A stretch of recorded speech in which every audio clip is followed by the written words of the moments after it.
Imagine writing a song. Then imagine that song becomes the #1 record in the entire country. Now, imagine you never even heard the version everyone fell in love with. That is exactly what happened to one half of Simon and Garfunkel. While their biggest hit climbed to the top, he was thousands of miles away. Broke, sleeping on floors, completely unaware. Someone had rebuilt his song without asking, without telling him a word. It sounds impossible, but it really happened. And it explains everything about why these two were doomed from the start. This is the part nobody talks about. The #1 neither of them made picture this. It is January 1966. The #1 record in America is called The Sound of Silence. Millions of people are hearing it on the radio, in their cars and in their kitchens, quietly singing along to its haunting sound. Yet the man who wrote every word of it does not even know this version exists. Paul Simon is 3,000 miles away in England when his own song reaches the top of the charts. He is not in a fancy hotel. He is not surrounded by celebration. He is broke. He is sleeping on floors, playing tiny folk clubs for small change, and living as a complete unknown in a country far from home. Meanwhile, the version of The Sound of Silence that America falls in love with, the electric one with the sharp drum beat and the buzzing guitar, is built in a New York studio without him. He is not in the room. He does not know it is happening. He never gave permission for it. A producer quietly takes their forgotten acoustic track, brings in 4 session musicians, and rebuilds the song. When Paul Simon finally learns that he has a #1 hit, he hears about it the way any stranger would, because someone tells him, "Just stop there for a second and take that in. The biggest moment of your career arrives, and you are nowhere near it." Still, to understand how something so strange could happen, you have to go much further back. You have to go past 1966, and even before the folk revival of the early 60s. You have to go back to a 6th grade school play in Queens, New York. In a production of Alice in Wonderland, 2 11-year-old boys are cast together. Paul plays the White Rabbit. Art plays the Cheshire Cat. They are 2 kids from the same neighborhood, and from that point on, their lives begin to move together in a way that will stay intense, complicated, and impossible to untangle for decades.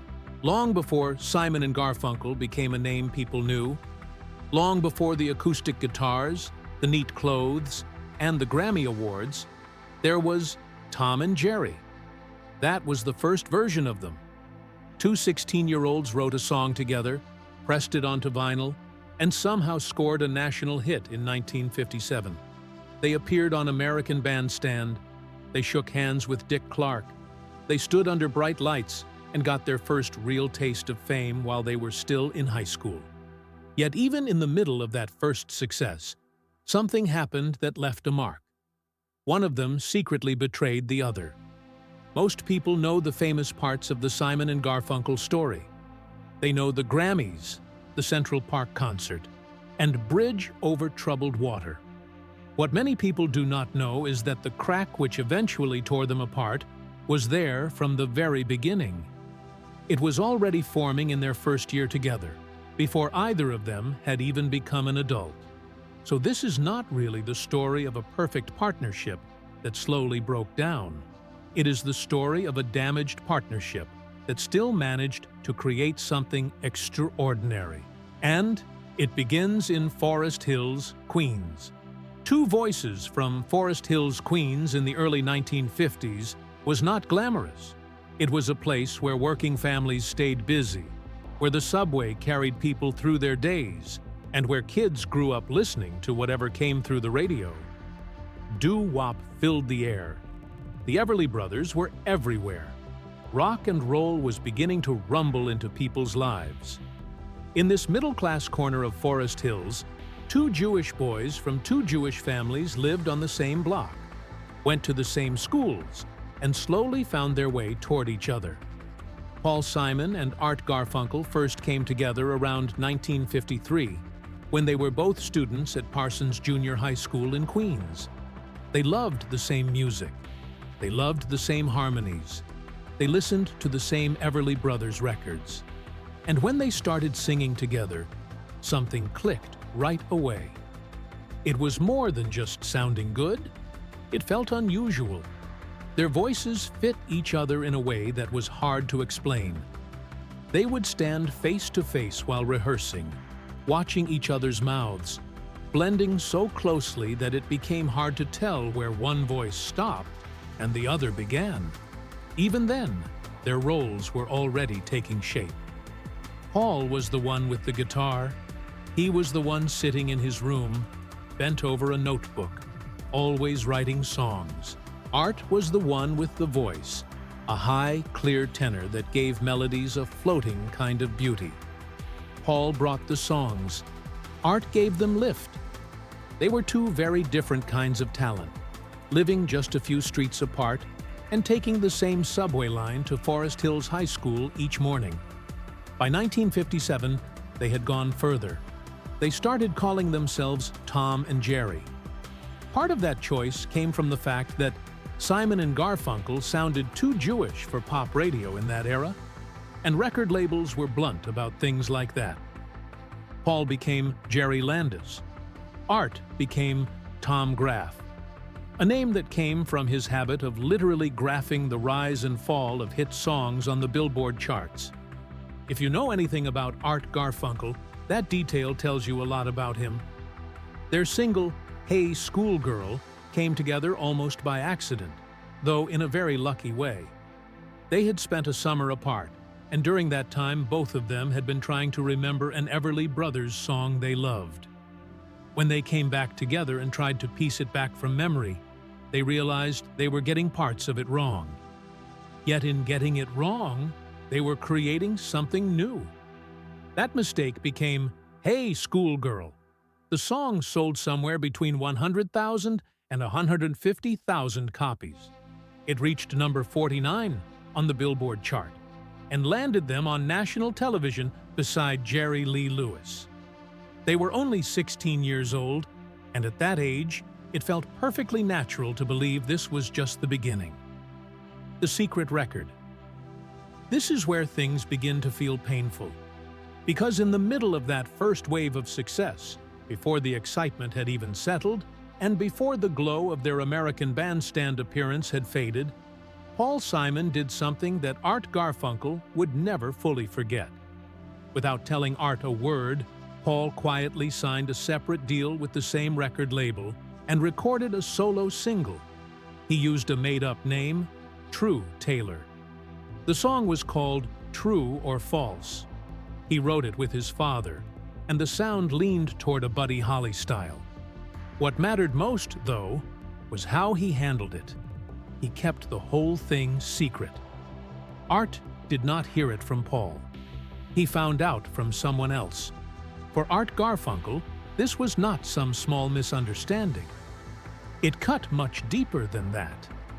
He later described it as a betrayal. The person he had built this with, the person he had rehearsed with, trusted, and seen as an equal, had already started looking for a way to move ahead alone. That moment stayed with Art for years. Even decades later, he kept returning to it in interviews, because to him, it revealed something lasting about Paul.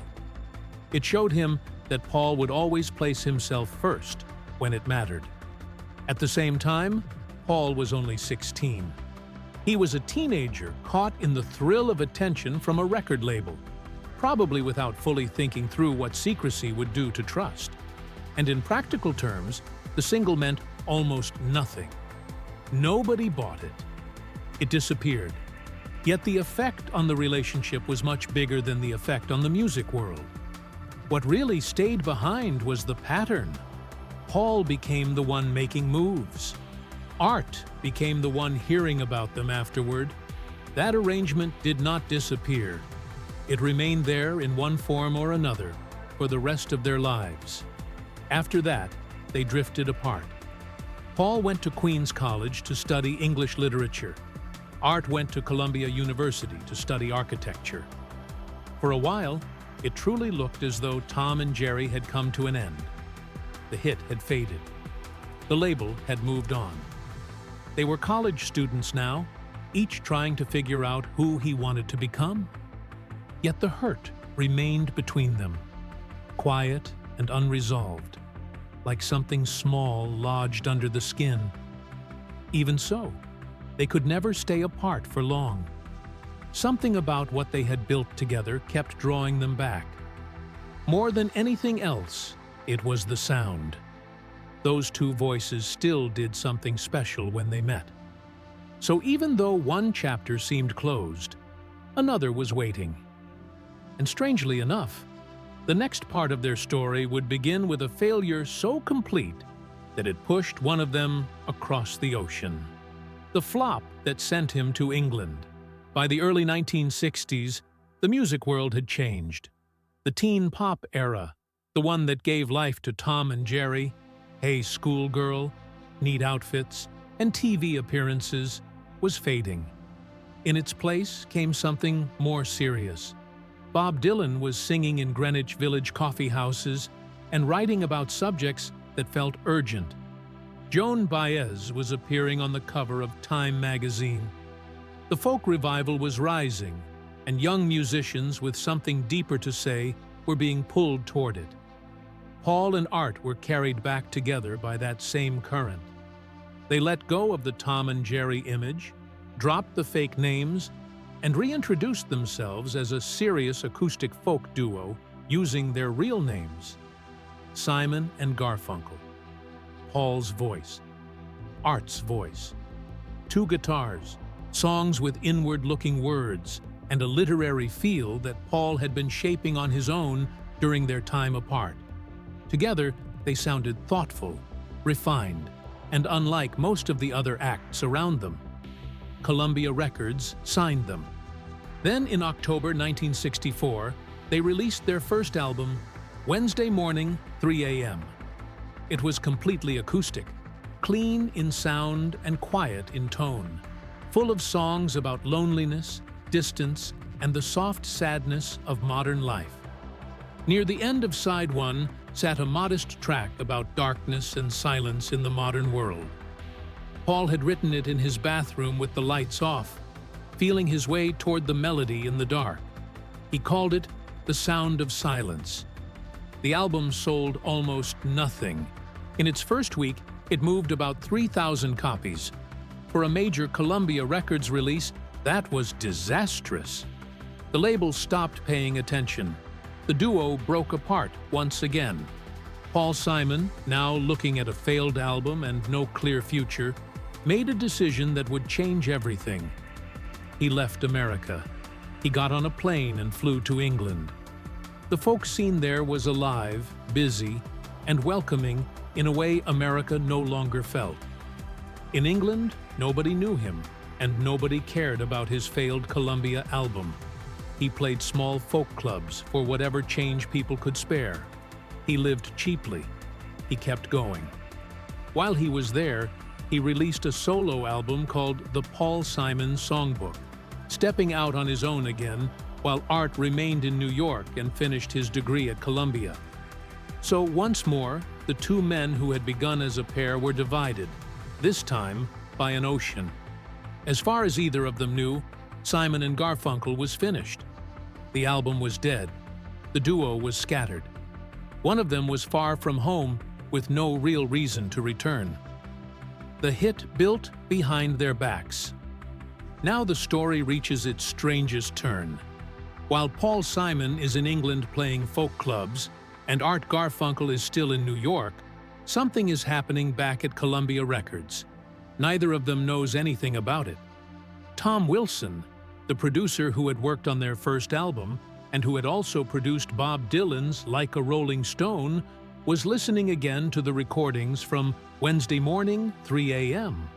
He was thinking about how quickly music was shifting. Folk rock had taken off. The Byrds had electrified Dylan's songs. Suddenly, everything seemed to have a stronger beat and a new edge. Wilson had also noticed that the sound of silence was getting quiet, but real attention from East Coast radio stations, even in its original acoustic form. People were responding to it. So, on June 15, 1965, Tom Wilson brought in 4 trusted New York session musicians. They were bassist Joe Mack, guitarists Al Gorgoni and Vinnie Bell, and drummer Buddy Salzman. Wilson put them in the studio with the original acoustic recording. Then, without telling Simon, without telling Garfunkel, and without asking permission from either of them, he overdubbed electric guitar, bass, and drums directly onto Paul Simon's track. He did more than add a little backing. He reshaped the song. What had once been a delicate folk ballad now carried movement, urgency, and force. Columbia released this new version as a single in September 1965. At first, it spread slowly. Then, it began moving faster. One radio station picked it up, then another, and then more. By the fall, it was climbing. By winter, it was everywhere. In the first days of January 1966, The Sound of Silence became the #1 record in America. All the while, Paul Simon was still in England. He was still broke. He was still playing for tiny amounts of money. Then someone told him that the song he had written, in a version he had never heard, was now the biggest hit in the country. It is hard to imagine what that must have felt like. Of course, there was triumph in it. Still, there must have been confusion too, because the most important success of your life had unfolded without you. You were not in the studio. You were not part of the release. You were not there for the climb up the charts. You had not even heard the song until after it became a hit. In a strange way, the breakthrough that defined Simon and Garfunkel did not come from careful control. It came from outside their hands, built while both of them were absent. One man wrote it, the other got to be it. From the first day their fame became real. The split between them was clear. It stayed that way the whole time. Paul wrote every song. He played guitar. He shaped the arrangements and guided the work in the studio. Art did not write the songs. He did not play an instrument. He sang. That was the role he had in the partnership, and that role never changed. What made it harder was the strange twist at the center of it all. The public fell in love with Art's voice. That bright, pure tenor stayed with people long after the music stopped. It was the sound they carried home. It was the sound that made people sit in silence after a concert or cry alone while driving down the highway. That was Art's gift. Yet every word he sang came from Paul. Every chord under that voice came from Paul.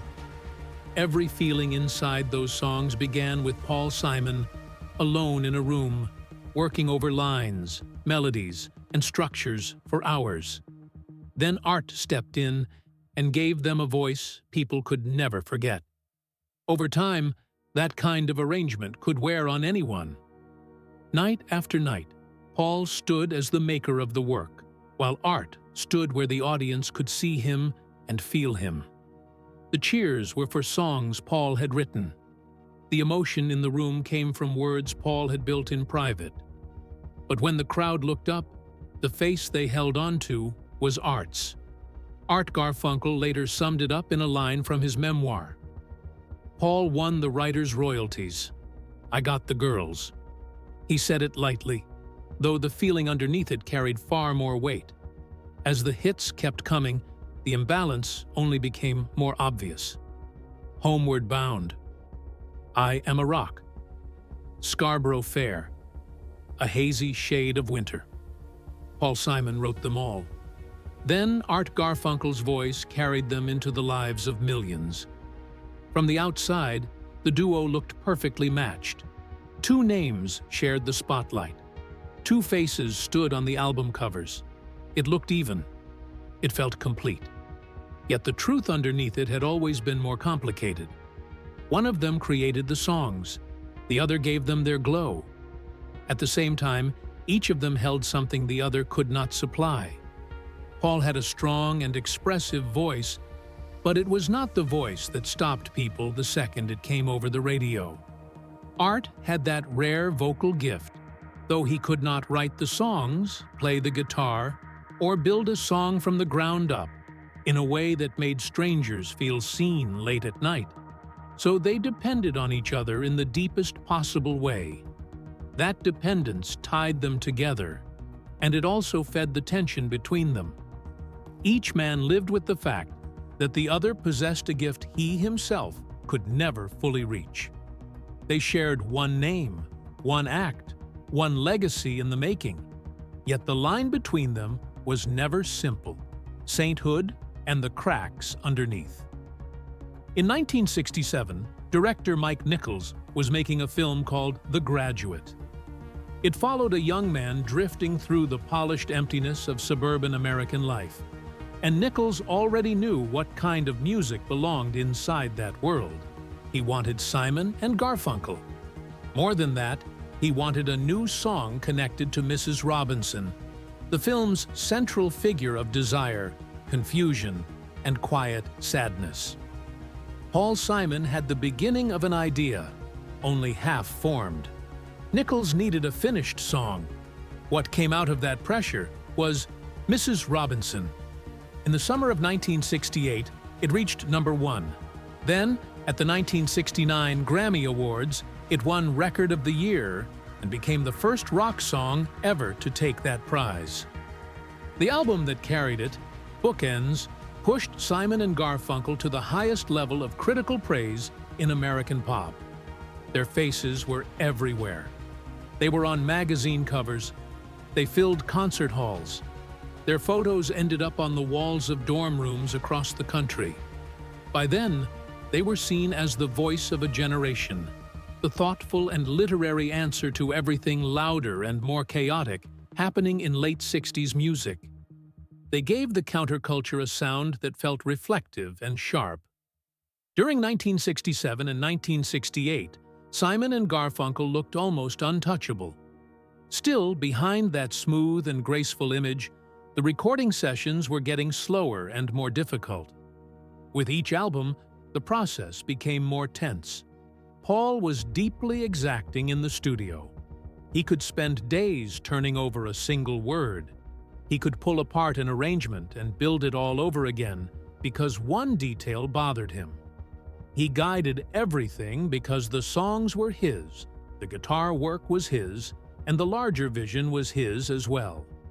That control produced remarkable work. It also placed more pressure on the partnership every time they entered the studio. As the years passed, they spent less time enjoying each other and more time carrying out a project they both knew mattered. The friendship that had once held them together no longer felt as easy inside the work. Around then, Art started to look beyond music. Acting opportunities had come his way, and the idea of building something of his own, something not shaped by Paul's writing schedule, became more appealing. Paul, meanwhile, was living with the growing strain of being the unseen force inside a duo that the public imagined as a perfect union of harmony, talent, and friendship. The bigger Simon and Garfunkel became, the more visible the central problem grew. Their success rested on Paul's writing and Art's voice. That part never changed. What changed was the way each man was beginning to move in his own direction. Their greatness was real. The admiration they inspired was earned. Yet underneath all of it, the strain kept widening. Each masterpiece added more glory to their name, and with it, more pressure to a partnership already beginning to split along its oldest fault line. The masterpiece that ended them. In early 1969, Art Garfunkel accepted a part in Mike Nichols' next film, Catch-22. The plan was simple at first. He was supposed to be in Mexico for about 6 weeks. Instead, he stayed much longer. While Art was away in Guaymas, Paul Simon remained in New York, working on what would become their final album. During that stretch, Paul wrote The Only Living Boy in New York. He aimed it directly at Art, even opening with their old stage name, Tom. The song carried warmth inside it, though it also carried the sting of being left behind. Then something even more important happened, while Art was still gone. Paul wrote "Bridge Over Troubled Water." He composed it at the piano, drawing from a gospel line by Claude Jeter that had stayed in his mind. Very quickly, he understood what he had made. This was the finest song he had ever written. When Art returned from Mexico, Paul played it for him. Art's first response, which both men later told in slightly different ways over the years, came down to the same idea. He felt Paul should sing it himself. Paul would not accept that. He pushed the song toward Art and insisted that Art's voice was the one it needed. Art then gave himself fully to the vocal. For about a week, he focused on shaping it. He spent days working through the softness of the first verse. Then he delivered the third verse in a single session, rising with the orchestra and clearing the high notes with complete control. What they finished was extraordinary. The recording ran 5 minutes, and its scale worried Columbia at first because there were doubts that radio would play something so long. Those fears vanished. The song reached #1 in America. It stayed there for 6 weeks. Then, at the 13th Annual Grammy Awards in March 1971, it won 6 awards, including Album of the Year, Record of the Year, and Song of the Year. Later, Paul Simon described very clearly what that song felt like in performance during those final years. He would sit off to the side, or wait just out of view, while Art stood there alone singing "Bridge Over Troubled Water." The crowd would rise. They would give the song everything. And inside Paul's mind, one thought kept returning. He had written it. In earlier years, he said, that thought would not have come to him in the same way. By then, in those tense final months, it stayed with him every night. The album became one of the biggest records of its time. It sold more than 25 million copies around the world. It swept the Grammys. It stood as the highest expression of what Simon and Garfunkel could do together. Yet by the time those awards were handed out in March 1971, the duo had already broken up in private. Their greatest work arrived at the same moment their partnership ended. The song that promised comfort, support, and devotion became part of the moment that closed the distance between them for good. 50 years of Can't Live With You. When the partnership ended in 1970, it revealed just how different the two men really were. Paul Simon began a solo career that grew into something immense. He released songs such as "Still Crazy After All These Years" and "50 Ways to Leave Your Lover." Then, in 1986, he made Graceland, a groundbreaking album that joined American pop songwriting with South African township music and raised his reputation even higher. Art also found solo success. "All I Know" and "I Only Have Eyes for You" became major hits. Even so, his solo work remained smaller in scale and quieter in its reach, while Paul's career kept building with greater force. Then, 11 years after the breakup, they stood together again. In September 1981, they reunited for a free concert on the Great Lawn in Central Park. Around 500,000 people came. It remains one of the largest crowds ever gathered for a single concert. The audience stretched so far back that the stage looked tiny from a distance. They performed 20 songs that night, including "The Boxer," "Mrs. Robinson," "Homeward Bound," "Scarborough Fair," and "The Sound of Silence." For those hours, the world saw what had always been true. What they created together still held a power that neither man had fully matched alone. That reunion led to something that, in hindsight, feels almost painfully fitting.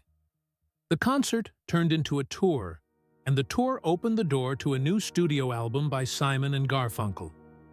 This was meant to be a real comeback record. They started working on it, Art recorded his vocals. The project carried the title, Think Too Much. Then Paul Simon changed course. He removed Art's vocal tracks, renamed the album Hearts and Bones, and released it in 1983 as a solo record. Art learned about it afterward. More than 2 decades after the old wound of True Taylor, the same pattern returned in a strikingly familiar way. Paul made the decision. Paul moved ahead. Art found out when it was already finished. After that, the arguments in public could have filled another whole film.